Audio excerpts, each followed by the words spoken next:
नाही, पण आवाज गर्जना आली पाहिजे. बरोबर? बोला, जोरानं आवाज आला पाहिजे. आपल्याजवळ फक्त काढण्यासाठी आवाज आहे, एक तर आपण स्वतः काढायचा नाही, त्याच्या व्यवस्थेच्या कानाखाली काढायचा. बरोबर आहे का? आपला जो प्रश्न आहे हा प्रश्न आपल्या सर्वांना माहिती आहे. ताई, आम्ही दर महिन्याला पैसे भरले. पहिले 417 भरले दरमहा 1995 मध्ये. 2000 पासून तर पैशांची किंमत खूप होती. 2000 मध्ये 541 14 पासून आम्ही 1250 रुपये भरतो दर महिन्यात. एवढे पैसे भरले, त्याचं जर आपण गणित केलं व्हॅल्युएशनच्या नुसार, तर आज प्रत्येकाच्या सरकारकडे 20 लाख रुपये जमा आहेत. पैशाचं नका म्हणून, कालचं सोनं आज 2.25 लाखावर गेलं. पैशाची व्हॅल्यू कमी जास्त कशामुळे होते, त्याचं व्हॅल्युएशन कसं काढायचं हे जर पाहिलं तर तुमच्या सगळ्यांच्या सरकारकडे 20 लाख रुपये जमा आहेत. माझे 20 लाख तुमच्याकडे जमा आहे आणि त्याच्याऐवजी तुम्ही मला 1000 रुपये देता. हा माझ्यावर अन्याय आहे की नाही? अन्याय की नाही? या अन्यायाविरुद्ध आपण उठून उभे राहिलेलो आहे. कोणतंही सरकार आली गेली, व्यवस्था परिवर्तनाचा मुद्दा आहे. आम्ही म्हातारे झालो म्हणजे मेलो नाही, आम्ही कचरा नाही. आम्हाला कोणी आमची मुलं असो का आमचं सरकार असो, कचरा पेटीत आम्हाला टाकू शकत नाही. हे आम्हाला सिद्ध करायचं. आम्हाला सिद्ध करायचं की आमचा आवाज आहे. आम्हाला सिद्ध करायचं की आमचा हक्क आम्ही मिळवून घेऊ शकतो. अरे असा कसा देणार नाही? घेतल्याशिवाय राहणार नाही ही हिंमत आपल्याला ठेवायची. आज अमरावतीत तुम्ही एवढी लोक जमली, तुम्हाला सांगतो, तुम्ही एवढेच नाहीये, संपूर्ण देश आज ज्येष्ठ नागरिक जागृत झाला. मला एक सुप्रीम कोर्टाचे वकील भेटले, त्यांचं नाव होतं मुकेश जिंगियानी. त्यांनी मला दिल्लीला भेटले ते, आणि ते म्हणाले, राऊत साहेब, माझी खूप दिवसाची तुम्हाला भेटायची इच्छा होती. 86 वर्षाचे माणसं, तुमचं गोरेपान काहीतरी, त्यांचे केस पांढरे वगैरे, आणि खूप चांगला माणूस. म्हटलं, मग मला कशाला भेटायची इच्छा? तुमची संघटनेबद्दल आम्ही ऐकतो, पाहतो, सोशल मीडियावर पाहतो. त्यांनी सांगितलं, तुम्हाला माहिती आहे का, तुमची संघटना जगातली ज्येष्ठ नागरिकांची सगळ्यात मोठी संघटना. तुम्ही एकटे आहे का? एकटे आहे का? एकटेच आहे. तिथं बायका सोबत आलेल्या असतात. बरोबर आहे की त्यांचं ऐकतात. हात वर करा. 4 लोकांच्या बायका त्यांचं ऐकतात. पुढच्या वेळेस येताना त्या 4 बायका तरी वाटल्या पाहिजे. बरोबर आहे? आणि ज्यांच्या ऐकत नाही त्यांच्यासाठी आपला जो फॉर्म्युला आहे, तिला सांगा बायकोला, ते राऊत साहेब म्हणत होते, बायको सोबत पाहिजे. तू एकटी का दुसरं एकटी?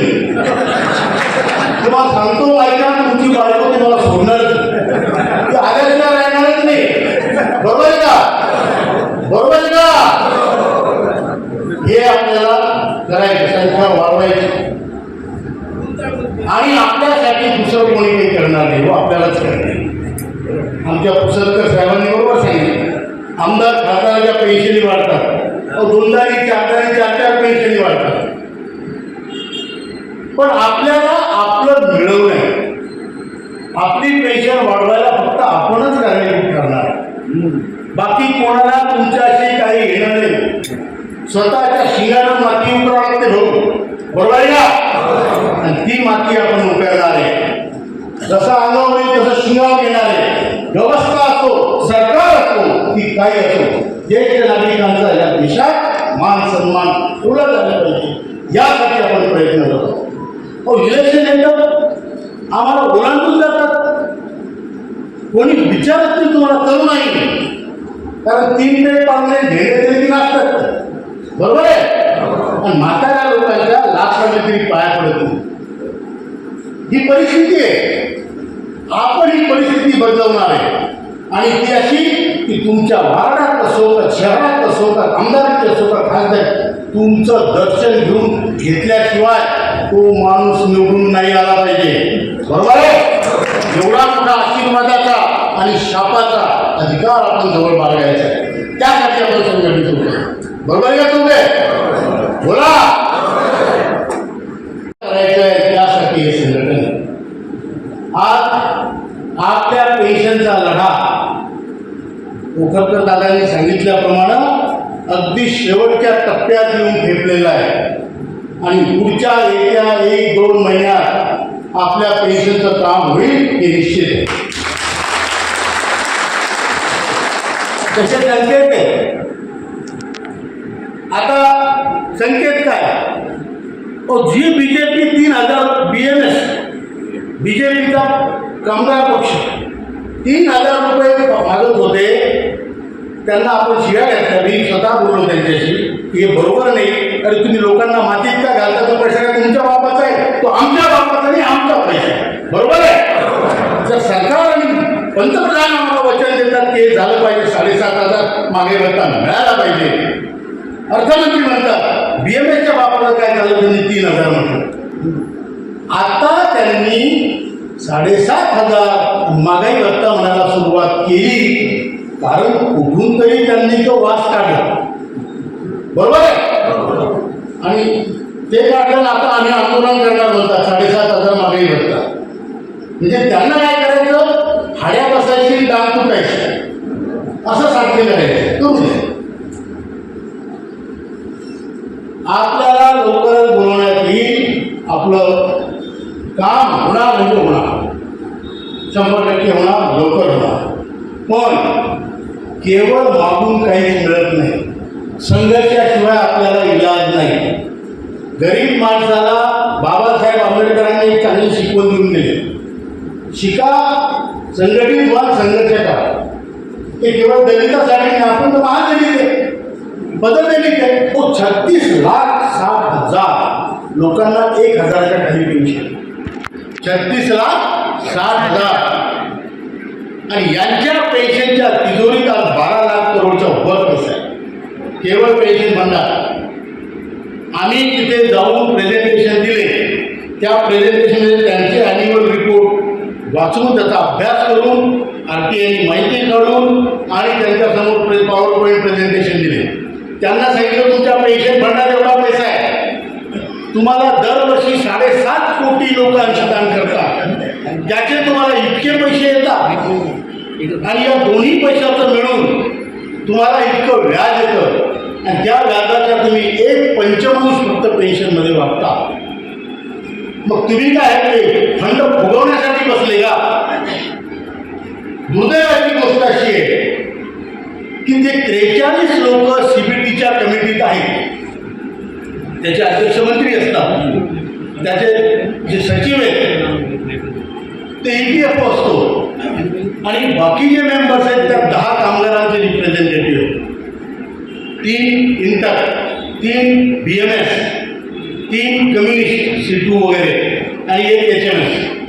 हे 10 लोक तुमचे कामगारांचे आपले रिप्रेझेंटेटिव्ह तिथे असून तिथे ते काही करत नाही, चहा बिस्कुटं खात असतील किंवा पाकिटं घेत असतील. आतापर्यंत एवढ्या संघटना असून त्यांनी EPSचा मुद्दा का नाही सोडवला? बरोबर का? तुमच्या नोकरी गेली, तुम्ही रिटायर झाले की तुमच्या पावत्या तुमच्या जो क्षमता नाही पावती पाडायची, मग तुम्ही आमचे कोणी नाही, आम्ही तुमचे कोणी नाही, तुम्ही त्या संघटनेचे सभासद नाही, त्या संघटनेने तुमच्याशी घेणे नाही. काही मी सांगतो एवढ्या आपल्या भारतातल्या संघटना आहे, एकही संघटना कामगाराची नाही आहे. कोणती? BMS BJPची, इंटर काँग्रेसची, C2 कम्युनिस्टाची. अरे कामगाराचं कोण आहे? बरोबर आहे तुम्ही? आपापल्या पक्षाचा अजेंडा घेऊन तुम्ही जसं बाकी लोकांना भ्रमात पाडता तसं कामगारांमध्ये घेऊन त्याचे मतं घेतात, पैसे घेतात.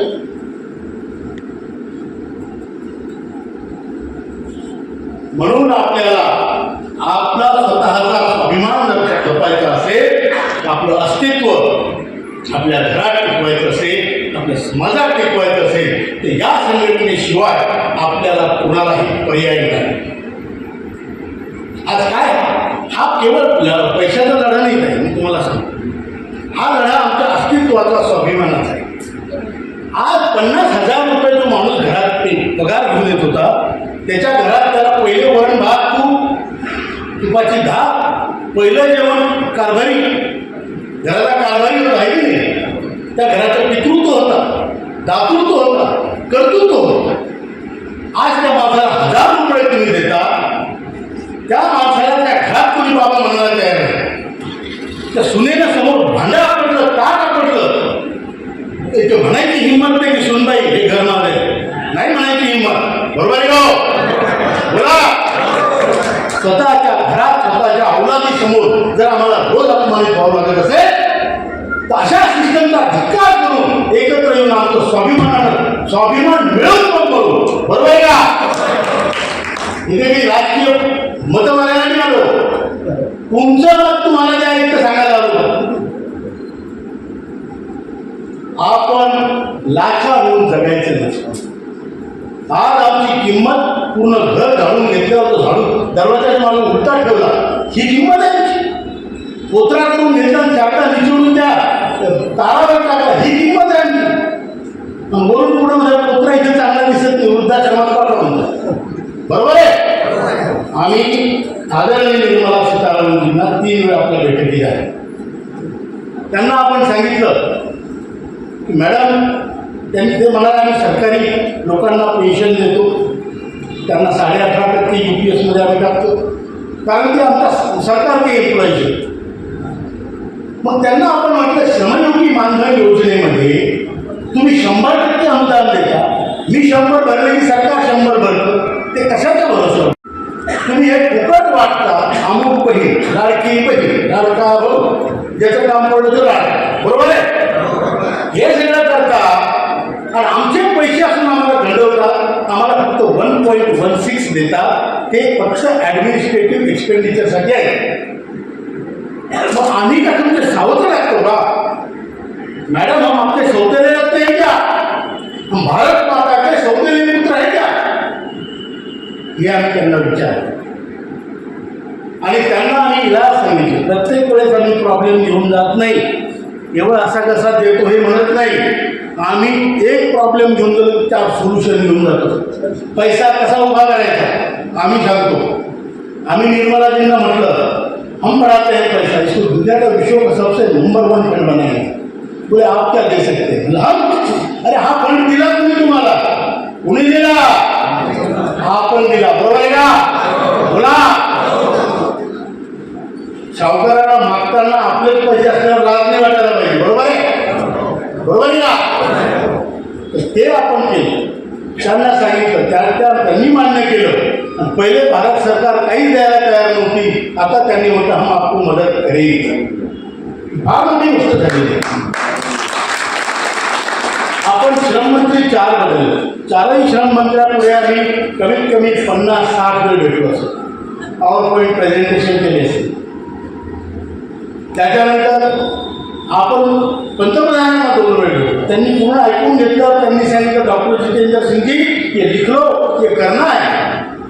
दूसरा आम्ही भेटलो, सर ये हुआ नहीं. बोले इसमें टाइम लगता है, फाइलें हैं, मुँह होती है, ब्यूरोक्रेसी जड़ होती है, वो मेरे पास ही आएगा, मैं करूँगा काम, आपको मैं करूँगा. त्यानंतर ही झाली पॉलिटिकल मिटिंग. पण आपण ब्युरोक्रेसीमध्ये कॅबिनेट सेक्रेटरी भारताचा सगळ्यात मोठा, त्याच्यासमोर प्रेझेंटेशन झालं, ते ॲग्री झाले. फायनान्स सेक्रेटरी, एक्सपेंडिचर सेक्रेटरी, ज्याच्या हाती भारताचा तिजोरी आहे, आत्ता 5 फेब्रुवारीला त्यांनी स्वतः बोलवलं. आणि आपण आवाज केला की बजेटमध्ये आमचं का काय नाही, बोललं कसं नाही आमच्याबद्दल. तर त्यांनी बोलावून घेतलं, सांगितलं तुमचा विषय मला समजून घेऊ द्या, मी करतो. प्रत्येक स्तरावर नॅशनल एज्युकेशन कमिटी, राष्ट्रीय संघर्ष समितीने आवाज उठवलेला आहे. आणि तिथे मला म्हणाल, आपल्या नेते लोकांना म्हणा, का बोलवतात? कारण तुम्ही पाठीशी, नाही तर आम्हाला कोण ओळखतो? बरोबर आहे का? सामान्य माणसं आम्ही आमच्या बुलढाण्यात, तुम्ही तुमच्या अमरावतीत. पण हे एकत्र झाल्याशिवाय आपल्याला कोणी ओळखणार नाही, हे लक्षात ठेवा. तुमचा जेव्हा दबदबा वाढेल तेव्हा तुमचा पोरगा मी तुम्हाला बाप म्हणेल. जेव्हा तुम्हाला 10,000 मिळतील महिन्याला, तेव्हा तो पोरगा महिनाभर तो तुम्हाला बाबा म्हणाल, फायदा पण माहीत नाही. शेवटचे 3 दिवस पाय नक्की लावा. म्हातारीची पेन्शन आहे म्हणून 3 दिवसात, बरोबर आहे की? त्यामुळं आपल्याला सगळ्यांना जागरूक होणं आवश्यक आहे. आपल्याला सडत सडत मरायचं नाहीये, आपल्याला लढत लढत मरायचं आहे, बरोबर आहे? मी तर म्हणतो लढत लढतही मरायची गरज नाही, जिंकू आणि मग स्वाभिमानानं मरू. मरू तेव्हा आपण शाप देऊन नाही मरायचं, मरू तेव्हा आपण चांगल्या मतानं मरू, बरोबर आहे का? मरण कोणाला घेऊ आहे सगळ्यांना मरण, मग ते मरताना बी आपण चांगल्या पद्धतीनं मरू, याची ही व्यवस्था आहे. आणि ही संघटना ती संघटना अरे बाबा, तुम्ही 1000 संघटना काढूनही फायदा नाही आहे, तुम्ही एकत्र येऊन फायदा आहे. आम्ही कोणा नाव ठेवलं नाही, पण अमरावतीकरांनी एकत्र काम करावं ही आमची मनापासून इच्छा आहे. अमरावतीकरांना भारताला एकत्र येऊन काम करावं, भारताने एकत्र येऊन काम करावं. आतापर्यंत काय, हा या जातीचा त्या जातीचा तो त्या धर्माचा, आमचा नातं आमचं ना धर्माचं ना जातीचं, कर्माचं नातं एवढं. कामगाराचं नातं कर्माचं नातं, आणि कर्म करून आपल्या ताईने सांगितलं तसं आमच्या घामाचे दाम घेतल्याशिवाय आम्ही मारणार नाही. आणि म्हणून आपण आंदोलन ठेवलंय, कारण उतारा लावल्याशिवाय दगड उचलला जातो का? सांगा भाऊ, चर्चा चालू आहेत आपल्या, पण इकडून उतारा लावावं लागतं, म्हणून आंदोलन. त्यासाठी तुम्हाला यायचं, बरोबर आहे का? आवाज काढा, बरोबर आहे का? जोश पाहिजे, जोश. म्हातारा झालं होतं निरोप. आणि म्हणून आपल्याला मोठं आंदोलन 9, 10, 11 तारखेला दिल्लीला जंतर मंतरवर घ्यायचं आहे. आणि त्यासाठी अवतरण द्यायला मी आलो, मुळं द्यायला आलो, बरोबर आहे का? यायचं आणि स्वतः या, स्वतःच्या बायकोला आणा. तुम्ही नाही काही ते मथुरा काशी दाखवा. आता लोक काय मी कामच केले, पाहू द्या, एवढंच बोलतो. आणि त्यासाठी 7,500 मागे त्याच्या मी मागणी आहे. याचा अर्थ असा होतो, ज्या माणसाला 1 रुपया जरी पेन्शन आहे त्याला 7,500 मागे भत्ता मिळाला. दुसरी मागणी, पती पत्नीला मेडिकल फॅसिलिटी. तर आम्ही मंत्र्याशी जेव्हा भेटलो, मनसुखभाई मांडणेंची, चांगले मंत्री आहेत, चांगले माणसं आहेत, समजून घेणारे आहेत, ते म्हणाले आयुष्यमान भारत में हम आपको जोड़ देंगे.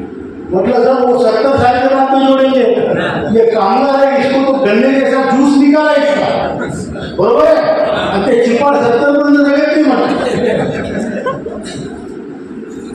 म्हणून आम्हाला 58 वर्षापासून मेडिकल फॅसिलिटी पाहिजे, पती पत्नीला मोफत. ते त्यांनी तत्वतः मान्य केलं. State insurance scheme, health insurance scheme काय असेल त्यामध्ये पहिले 12 वर्ष, आयुष्यमान भारतमध्ये 70 पासून जेवढं आयुष्य होईल तेवढे वर्ष, बरोबर आहे? हे तत्वतः मान्यता झालेली आहे. आता ती मान्यता होणे आणि अंमलात येणे यासाठी आपल्याला जागरूक राहणं आहे, आंदोलन निश्चित ठेवणं आहे, सगळ्यांनी मिळून एकत्र काम करणं आहे. तिसरी मागणी आपली हायर पेन्शन. सुप्रीम कोर्टाचा जो निर्णय आहे, आज जे काही हायर पेन्शनचे बरेच लोक असतील त्यांना सांगू इच्छितो, तुमचा प्रश्न मागे टाकलेला नाही आहे. ही नॅशनल एज्युकेशन कमिटी जोपर्यंत तुमचा हक्क हायर पेन्शनचा तुम्हाला मिळत नाही, जर तुम्हाला घ्यायचा असेल पैसे भरून, तोपर्यंत आम्ही लढत राहणार. या EPS 95च्या पंक्तीत शेवटच्या माणसाच्या ताटावर लड्डू आलाच पाहिजे याची आम्हाला खात्री केली. त्यासाठी आपण इथं पैसे गोळा करण्यासाठी नाही. आणि मी तुम्हाला सांगतो, पुष्कळ लोक ताई आम्हाला विचारतात, HMSचे राष्ट्रीय जनरल सेक्रेटरी आहेत हरभजनसिंग सिद्धू, मोठे माणसं, 4-5 हजार युनियन त्या रेल्वेच्या जास्त. त्यांच्या ऑफिसमध्ये गेलो, ती उठून उभे राहिले, मला गळ्याशी लावलं. पहिल्यांदाच बहुत सुना मुझे आपके बारे में, मेरे बारे में क्या सुना. ते म्हणे आम्ही HMSचा, मी जनरल सेक्रेटरी राऊत साहेब, आमची फी संघटनेची गेटवर गोळा होते आम्हाला येतात करोड आंदोलन करतो. आता तुमचे म्हातारे त्याच्याजवळ पैसा नाही, आरोग्य नाही, आणि तुम्ही कसं काय फी गोळा करता आणि कसं काय हे चालवता गाळा. मी त्यांना म्हटलं ईश्वरी कामात कधीच तुम्हाला नुकसान येत नाही, तोटा येत नाही. गजानन महाराजांच्या मंदिरात आपण जातो, बरोबर आहे, ते तुम्हाला पैसे मागतात तो तुम्हाला वाटलं तुम्ही श्रद्धेनं 2 रुपये पेटी टाका, तुम्ही पैसे टाका नका टाकू, दर्शन घ्या नका घेऊ, पोटभर जेवून जा, बरोबर आहे का, तरी मी पोटभर जेवून जा. फक्त एक नियम आहे, तिजोरी हात घालून काढू नका, बरोबर आहे. श्रद्धेचा विषय असतो. हा पण एक मोठा महायज्ञ आहे, संपूर्ण भारतातलं जागरण करणारा हा महायज्ञ आहे. या यज्ञात 2 रुपये 4 रुपये 10 रुपये जे टाकता येते टाकत जा, फुकट घेऊ नका, ते पचत नाही तुम्हाला सांगतो माहिती. काही ना काही टाकायचं, यज्ञ आहे त्यात समिधा टाकायची, ज्याच्याजवळ तूप आहे त्याला तूप टाका, ज्याच्याजवळ तूप नाही त्याने आणखी काही टाका, काळी कचरा टाका, समिधा टाका. आणि भंडारासारखा आपण दुधाची डाळ जमा करतो, ज्वारी जमा करतो, हा, आणि मग ती दळून त्याच्या भाकरी करतो. आता तुम्ही जर दुधाची डाळ दिली नाही, ज्वारी दिली नाही, किंवा 2 रुपये दिले नाही, पंक्तीत तुम्ही जेवता, तुम्हाला लाज वाटते कोणी पहिला, बरोबर आहे का. भंडाऱ्यात जेवण्यासारखा आपला कार्यक्रम आहे, गजानन महाराजांच्या मंदिरासारखा कार्यक्रम आहे, आणि दैवी कार्यक्रम आहे, त्यामुळे त्याला कधीच कमी पडत नाही, कधीच कमी पडत नाही. आणि जो देणारा आहे त्याच्याजवळ पटीनं वापस येईल, तो 100% सांगतो, मला अनुभव आहे. त्यामुळं आपण कोणाला जबरदस्ती मागत नाही. तशी म्हणायला आपली वर्षाला 120 रुपये फी, म्हणजे 10 रुपये नाही. म्हणजे असं समजा बाबा राऊत साहेब अमरावतीच्या स्टँडवर भेटले, त्याला एक कट चहा पाजला महिन्यात, बरोबर आहे की नाही, तेवढं पुण्य घ्या. आणि नसेल घेतलं तरी फुकट आम्ही तुम्हाला घेऊन सांगतो, एक पैसा दिला नाही तरी सुद्धा तुमची पेन्शन वाढणार, बरोबर आहे. म्हणून हे जे संघटन आहे, हे आपण एक आपल्याला कोणी नोकरीवर ठेवलं का, पगारी नोकरी काय करायला, कोणा पार्टी पक्षाला आम्हाला इथं लीडर म्हणून पाठवलं का नाही. आपण हा संकल्पाचा धागा बांधलेला आहे की हे काम करणार म्हणजे करणार, या मार्गात मला आलं तरी चालेल, हे काम 100% होणार. त्यासाठी आपण सगळ्यांनी एकत्र आहे. एक माणूस काही करू शकतो. अशोक प्रमुखची संघटना नाही, यांची पण संघटना नाही, ही देशातल्या प्रत्येक ज्येष्ठ नागरिकाची संघटना, त्याच्या स्वाभिमानासाठी त्याला उठून उभं करण्याचा हा प्रयत्न आहे. आपलं एकच म्हणणं आहे, हतोवा प्राप्तसी स्वर्गम जित्वा वा मोक्षसे महिम तस्मात् उत्तिष्ठ कौंतेय युद्धाय कृतनिष्ठ. म्हणजे तू जर लढाईत मेला तर स्वर्ग प्राप्त होईल, किती असलो. तू जर लढाईत जिंकला तर तुला पृथ्वीचं राज्य मिळेल. आता पृथ्वीचं राज्य निदान 1000 रुपये मिळतील समजा, बरोबर आहे, बरोबर आहे का, बोला. आणि म्हणून उठून उभा राहा, युद्धाचा निश्चय कर, युद्ध कर. यासाठी आपण इथे जमलेलो, एवढंच बोलतो. आणि बुलढाणा तुम्हाला माहिती नसेल म्हणून सांगतो, बुलढाण्यामध्ये जिथे आपलं NSCचं हेडक्वार्टर आहे, तिथे आज 7 वर्ष पूर्ण झाले, दिवस रात्र साखळी उपोषण चालू, दिवस रात्र रोज निवेदन प्रधानमंत्री, फायनान्स मिनिस्टर, लेबर मिनिस्टर आणि CPF यांना रोज निवेदन जातो, रोज. शनिवार रविवारचं निवेदन, सोमवारी 3 निवेदन जातं. तुमचे लोक तुमच्यासाठी बसले, एवढ्या मोठ्या अमरावतीत आपण एक हॉल भरू शकत नाही, बरोबर आहे का, बरोबर आहे का. ही भूमी अंबाबाईची, ही भूमी गाडगे महाराजांची, तुकडोजी महाराजांची, ही श्रीकृष्णाचं सासर आहे बाबा, बरोबर आहे ना, बरोबर आहे का. आणखी काय पाहिजे, देवाला याची मुलगी जेव्हा असं वाटतं, बरोबर आहे. म्हणून इच्छा लोकांनी जास्तीत जास्त संख्येने भाषण करू. बरोबर आहे. बरोबर आहे का? सांगितलं असं समजावू द्या महिला बसलेल्या दादासाहेब ठाकरेंनी भाषणच नसलं तर ते सांगतो की इतकं हे नाही. ते म्हणाले एक मला मवाळवादी भेटला त्यावेळी जहा आणि मवाळ असं समजलं का? हो बोला हो आणि सांगतो हुंकाराला त्या बायची बरोबर आहे का? ते म्हणे मवाळवादी भेटला तो बायकोबरोबर चालला होता त्याच्या हातात छत्री होती. पुन्हा इंग्रज आला तो म्हणे छत्री द्या आणि बायको मला दे पाहून नाही पडलं पाहिजे. तो म्हणे मी इंग्रजाला फसवलं म्हणजे कसं म्हणजे तो काय करत असताना हळून छत्री बाजूला करायचं हे काही फसवलं त्याच्यावर ऊन पडून जायचं म्हणून. असे मवाळवादी आपल्याला व्हायचं नाही.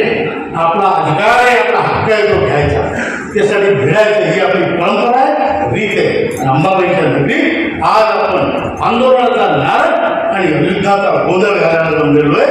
एवढंच बोलतो. माझे दोष हा तुटला तो मेडिकल फॅसिलिटी मिळणारे दाखवून घेऊ. बरोबर आहे का? म्हातारे तो करेल पाहिजे आपल्याला करून पाहिजे सगळं.